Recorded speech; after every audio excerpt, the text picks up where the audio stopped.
Suspense death అంటే చాలామంది భయపడుతుంటారు. అంటే మనం ఒకసారి టీవీలలో కానీ ఎక్కడన్నా సినిమాలలో కానీ బయట ఎక్కడన్నా చనిపోయినా కూడా వాళ్ళు కొద్దిగా అకస్మాత్తుగా చనిపోయారు, ఎలా చనిపోయారో తెలియదు, సంథింగ్ ఏమైనా అయిందా, ఎలా చనిపోబోతున్నారు, ఇట్లా గబురు పట్టించంటే అంటే ఒళ్ళు పునకరించే విషయాలు ఈరోజు చెప్పుకుందాం. Let's go to the video. నేను ఒక స్టోరీ చెప్పబోతున్నాను, అదొకసారి అండి. అందమైన పల్లెటూరు, చుట్టూ ఎటు చూసిన పచ్చదనం, ఒక పక్క పక్షుల కిలకిలలు, వాగు పారుతున్న సౌండ్, మనసుకు ఎంతో ప్రశాంతంగా ఉంటుంది. అలాంటి ప్రశాంతమైన ఊరిలో ఒక పెద్ద మనిషి ఉండేవాడు. ఆ పెద్ద మనిషి ఇంటికి అంటే తన ఊరిలో ఎవరికి ఏమైనా కూడా నేనున్నా అని ప్రతి ఒక్కరి దగ్గరికి వెళ్ళి వాళ్ళ సమస్యలను తీర్చే అతను. ఒకవేళ వాళ్ళ సమస్యలు ఒకవేళ పెద్ద ఎత్తిగిన రచ్చబండ లాంటివి పెట్టి మరీ వాళ్ళకు కావాల్సిన తీర్పు ఏర్పాటు చేసేవారు. అలాంటి బాగా అంటే ఒక మంచిగా ఉన్న ఊర్లోకి ఎలాంటి గాలి లాంటిది అలా ఏం తగలకుండా బాగా ప్రశాంతంగా ఉన్న ఊర్లోకి ఒక ముసలావిడ వచ్చింది. ఆ ముసలావిడ ఎలా వచ్చిందంటే గ్రామ పెద్ద దగ్గరికి వచ్చి, అయ్యా నేను పేదదానిని, నాకంటూ ఎవరూ లేరు, ఒక కూతురు తప్ప. ఆ కూతురు కాస్త పెళ్ళయి అత్తగారింటికి పంపించా.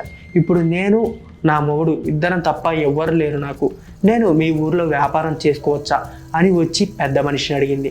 ఆ పెద్ద మనిషి, సరే పేదవాళ్ళు అంటున్నారు, అదిగాక మీరు ముసలి వాళ్ళు ఎక్కడ బతుకుతారు, నాకు తెలిసిన ఒక ప్రదేశంలో ఇల్లు ఉంది, ఆ ఇంట్లో మీరు ఉండండి, మీకు కావాల్సిన ఏదైనా అత్యవసరం అయితే నన్ను పిలవండి, మీకు నేనున్నా అని చెప్పి వారిని ఆ ఇంట్లోకి తీసుకున్నాడు. అట్లా ఇంట్లోకి తీసుకుని వెళ్ళి వాళ్ళ వ్యాపారంలో కానీ ఏదైనా ఉన్నా కూడా వారికి చేదోడు వాదోడుగా వారికి సహాయం చేసేవాడు ఆ ఊరి పెద్ద మనిషి.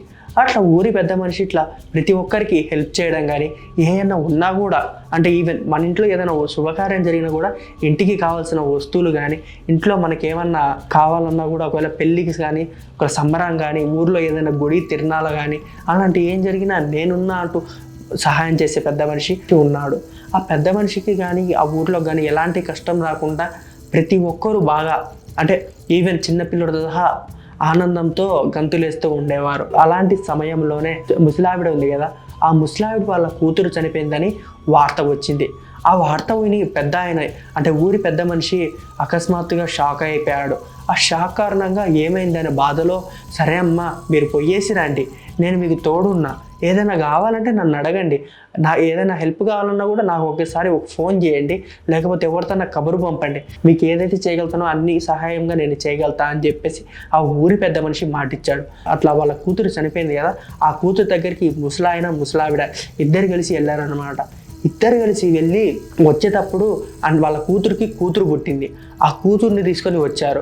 ఆ కూతుర్ని తీసుకొని వచ్చి ఊరి పెద్ద మనిషితో, అయ్యా కూతురు ఉంది, నా కూతురు చనిపోయింది, నా కూతురు చనిపోయిన బాధ తట్టుకోలేక అతని భర్త అంటే నా అల్లుడు కూడా చనిపోయాడు, అతను చనిపోయిన కారణంగా నా మనవరాలు ఒక్కటి అనాథ అయిపోయింది, ఈమెని నేను పెంచుకోవాలనుకుంటున్నాను, మీరు కొద్దిగా ఏదో ఒకటి దయతలిచి ఈ బిడ్డని నాతో పాటు ఉండడానికి సహకరించండి అంటే ఆ ఊరి పెద్ద మనిషి సరే ఆడపిల్లే కదా అన్న దాంతో ఆ పసిపాప ఎవరైతే ఉంది కదా ఆడపిల్ల వాళ్ళ మనవరాలని వాళ్ళతో పాటు ఉంచుకోమని పెద్ద మనిషి చెప్పాడు.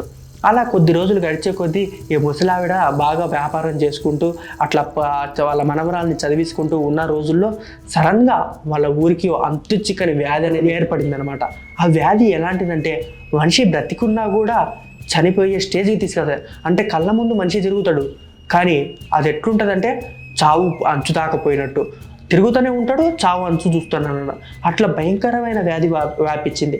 ఆ వ్యాధికి కారణం ఏంటి, అసలు ఆ వ్యాధి ఎలా వచ్చింది, ఎందుకు వచ్చింది ఆ వ్యాధి, ఈ వ్యాధి పేరేమిటి, ఇలాంటివన్నీ నెక్స్ట్ పార్ట్లో చూసుకుందాం.